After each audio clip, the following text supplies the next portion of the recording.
12 novembre. Aujourd'hui, je suis délicieusement seule. Je me réveille et le soleil inonde la pièce. Un soleil blanc certainement et un ciel pâle, mais un vrai soleil et une vraie lumière. Quelque chose d'un peu cru presque, et d'hivernal.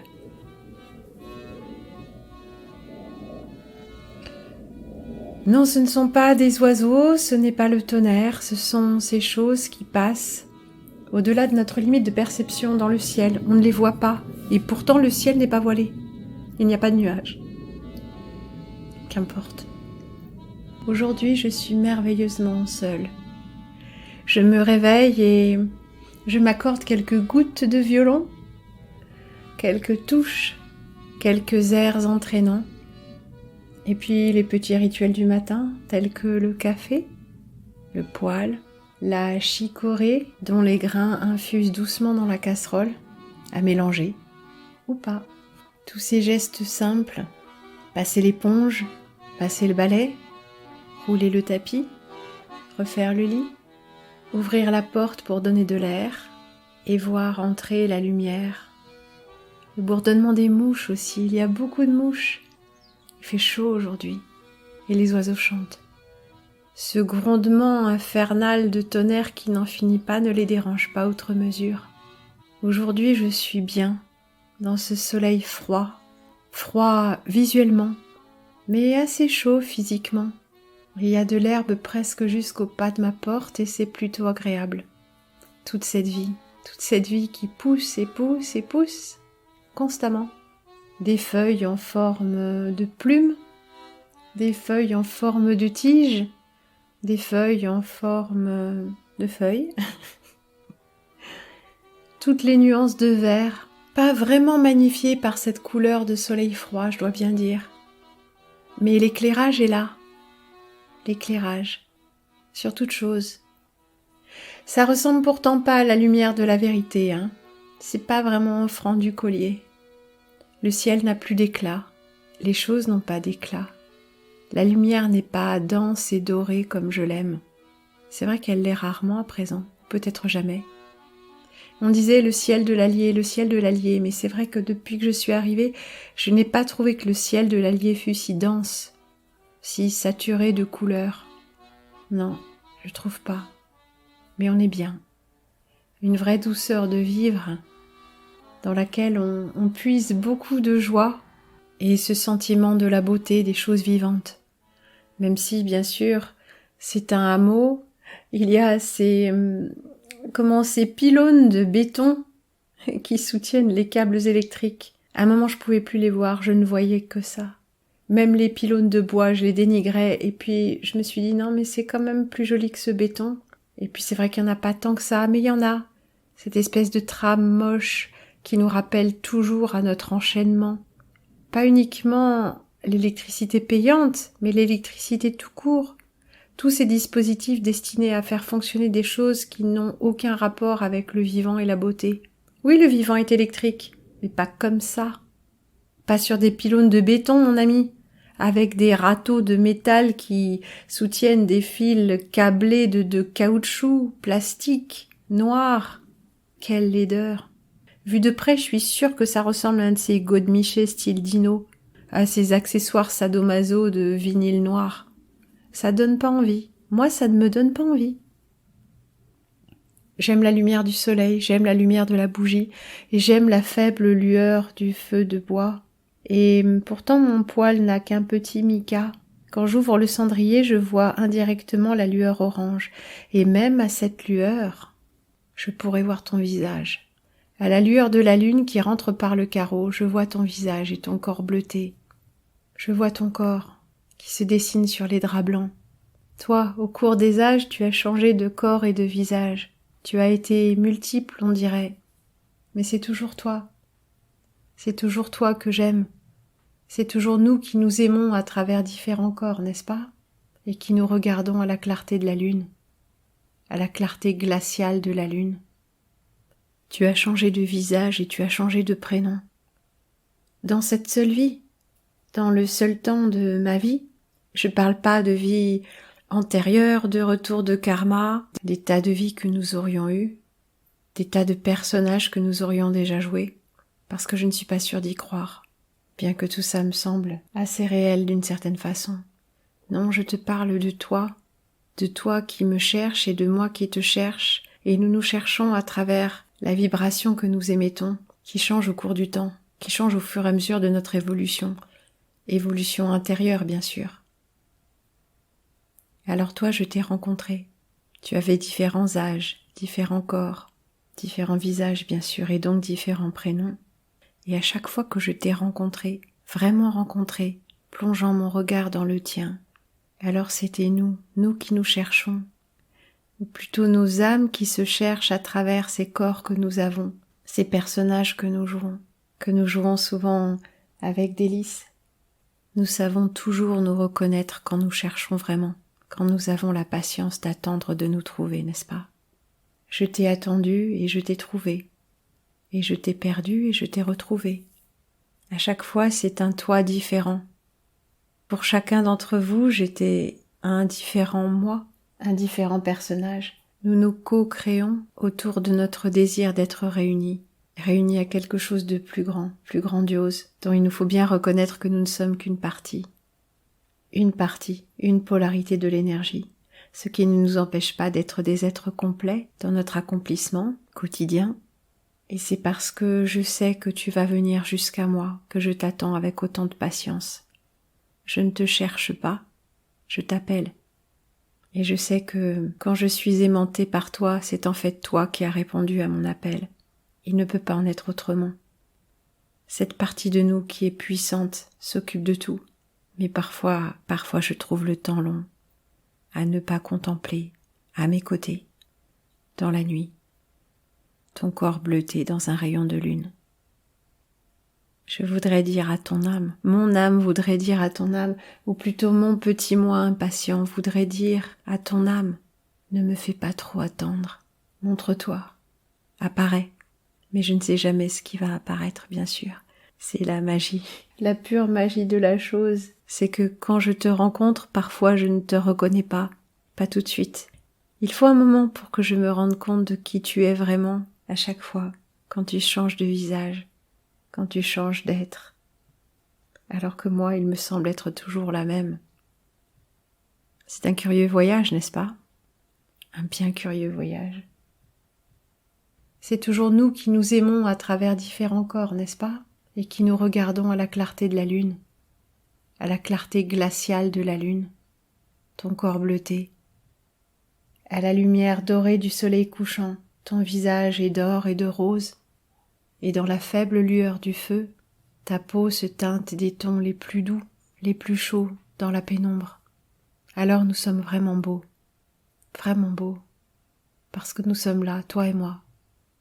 Et rien ne compte. Bien sûr, tout compte.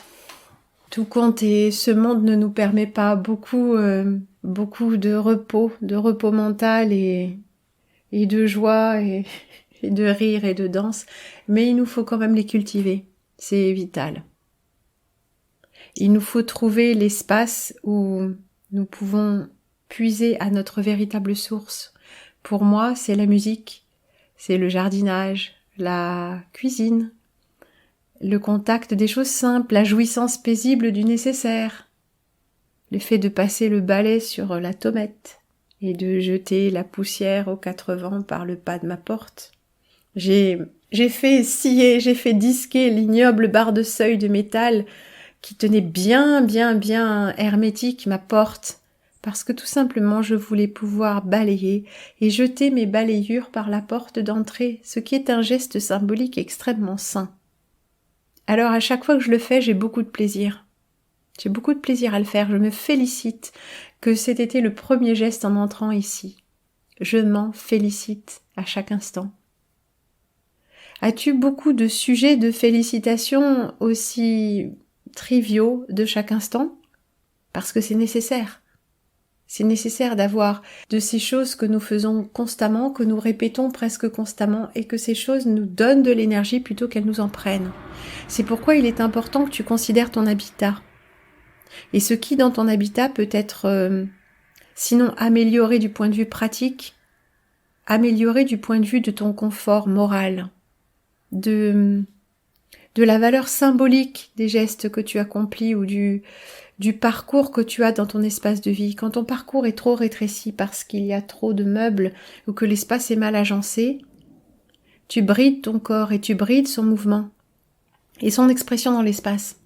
C'est encore une forme d'engramme, c'est encore une façon de nous maintenir esclaves dans le mouvement ou l'absence de mouvement. Pense-y.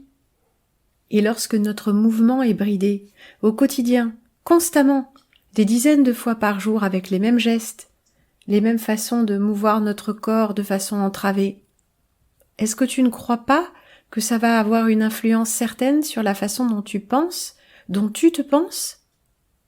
J'ai un ami qui vit dans un rez-de-chaussée. Il y a une petite fenêtre, plutôt une grande fenêtre, mais elle est dans l'angle de la pièce. Il n'y a qu'une pièce. Il y a bien sûr l'entrée et la minuscule salle de bain, toilette, mais il n'y a qu'une pièce. Et il faut aller dans l'angle de la pièce pour voir par la fenêtre. Mais par la fenêtre, que voit-on ? Un mur, le mur de la cour. Et pour voir le ciel, il faut se hisser sur la large tablette qui est devant la fenêtre. Il faut monter dessus, s'asseoir et regarder vers le haut, là-bas dans un coin, on devine le ciel. Est-ce que vous ne croyez pas qu'un tel endroit, sans la moindre perspective visuelle, sans la moindre perspective sur le vivant et au moins le ciel ou l'horizon, est de nature à siphonner votre énergie, à vous faire réfléchir d'une seule façon ? Qu'allez-vous regarder si vous ne pouvez rien voir par votre fenêtre ? C'est simple, vous allez regarder votre écran. Peut-être si vous vivez avec quelqu'un, vous aurez un visage à regarder, quelque chose de vivant, ou un chat, ou un chien, évidemment. À quoi servent-ils, n'est-ce pas ? Mais si vous n'avez rien de tel, il vous faudra regarder quelque chose qui bouge. Une plante ne suffit pas. C'est comme ça que nous nous faisons happer par les choses. Nous renonçons à notre propre mouvement. Pensez-y. Nous renonçons à notre mouvement de notre corps. Nous renonçons à mouvoir notre corps pour regarder des choses bouger devant nos yeux. Et même pire encore, si vous ne le saviez pas, nous renonçons au mouvement de notre œil pour regarder des images qui bougent.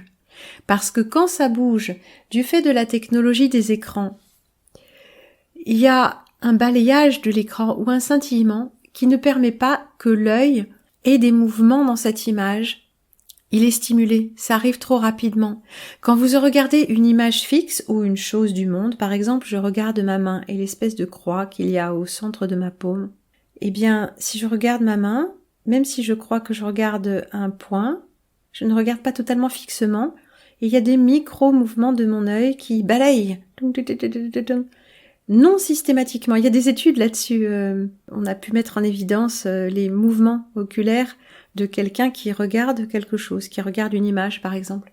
Et ces mouvements-là, même pour rapides qu'ils sont, ne peuvent pas se produire si l'image bouge trop vite. Du fait du balayage de l'écran, ça c'était la technologie de la télévision. Alors je ne suis pas très versée dans la technologie des écrans actuels, mais qui est fondamentalement différente, mais les images bougent quand même beaucoup trop rapidement pour que l'œil lui-même ait le temps de se mouvoir à la surface de l'image. Donc nous renonçons même à notre mobilité oculaire. C'est fou, non ? Nous regardons des gens faire du sport. Mais je suis absolument sûre, même avec cette histoire de neurones miroirs, dont je reparlerai plus abondamment parce qu'elle est fondamentale, même avec cette notion-là de quand on regarde, on s'imprègne de choses, je suis absolument sûre qu'il existe une différence fondamentale entre regarder, par exemple, quelqu'un danser, en vrai, en étant dans sa présence, en étant dans la même salle, le même studio de danse, le même parquet, assis passivement sur un banc, mais à regarder une vraie personne. Peut-être même sentir le souffle de ses vêtements quand elle passe près de nous en tournoyant, ou même, bien sûr, ces odeurs qui se diffusent dans la pièce que nous ne percevons pas, ou peut-être, mais qui sont là, une quantité d'informations énorme, un afflux d'informations supplémentaires. Il y a une différence, je finis ma phrase, entre regarder une véritable personne en étant en sa présence et regarder sur un écran.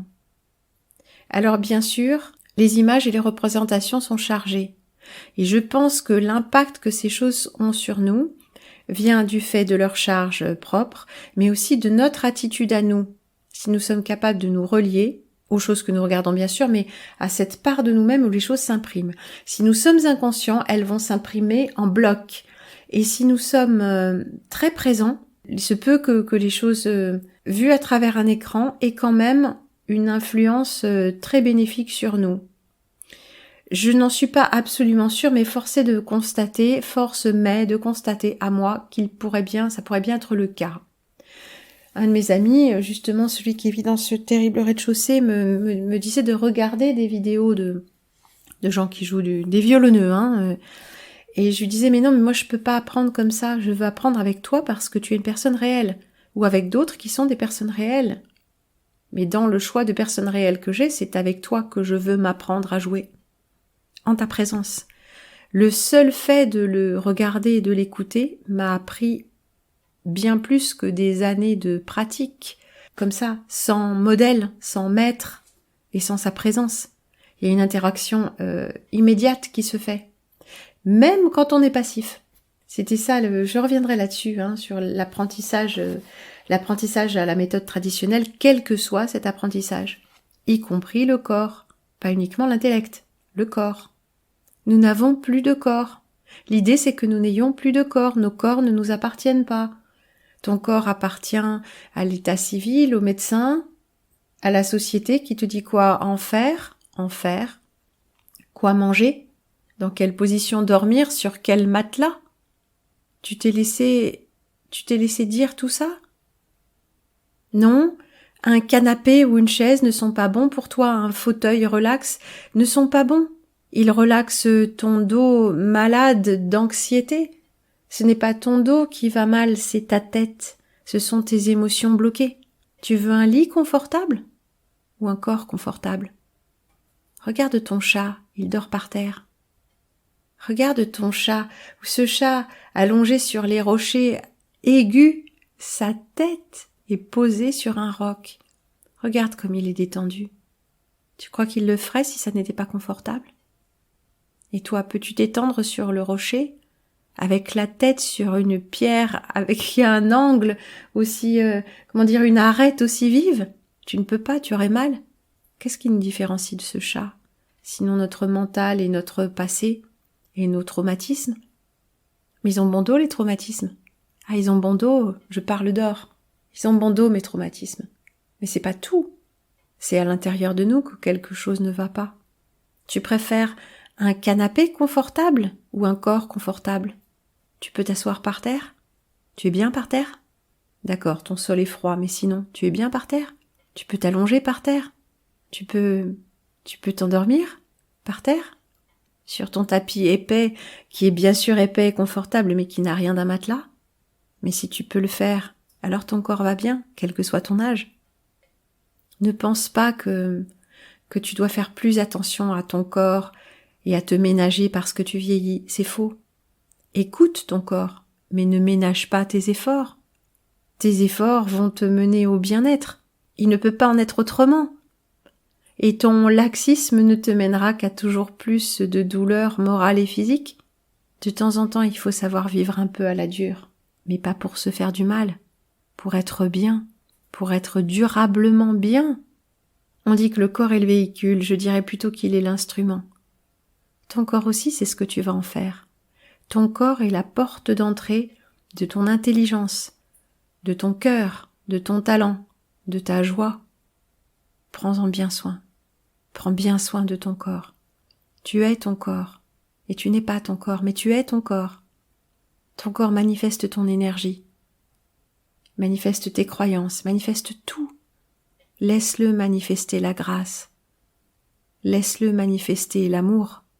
L'amour inconditionnel, pas l'amour à la con, bien sûr. Laisse-le manifester la jubilation, la détente, la paix profonde. C'est possible. Je t'assure que c'est possible. Pas comme un but inatteignable quand tu auras atteint la sagesse, mais comme quelque chose que tu peux trouver de temps en temps par petites touches dans ta vie, même ta vie merdique pour le moment, même ta vie empêchée, ta vie compliquée, tu peux trouver. Tu peux trouver des instants où ton corps est ta jubilation. Ton corps esprit bien sûr, ton être, mais ton corps physique, ton précieux instrument. La fleur qui s'épanouit ou flétrit sous tes yeux, laisse-la s'épanouir. Il n'y a pas d'âge pour voir s'épanouir son propre bien-être. Prends soin de ton corps, il est précieux. Il est beaucoup plus beau que tu ne crois. Il renferme tous les mystères, toute la connaissance, toute la beauté dont tu as besoin, toute la puissance dont tu as besoin. Prends-en grand soin. Prends-en grand soin, comme d'un vêtement précieux, brodé à la main, qui t'aurait été offert comme une bénédiction, avec beaucoup de temps passé et beaucoup de soin. Passe du temps et du soin à t'occuper de toi. Tu es seul à habiter ce corps. C'est ton bien le plus précieux. C'est ton seul bien sur cette terre. C'est ton cadeau.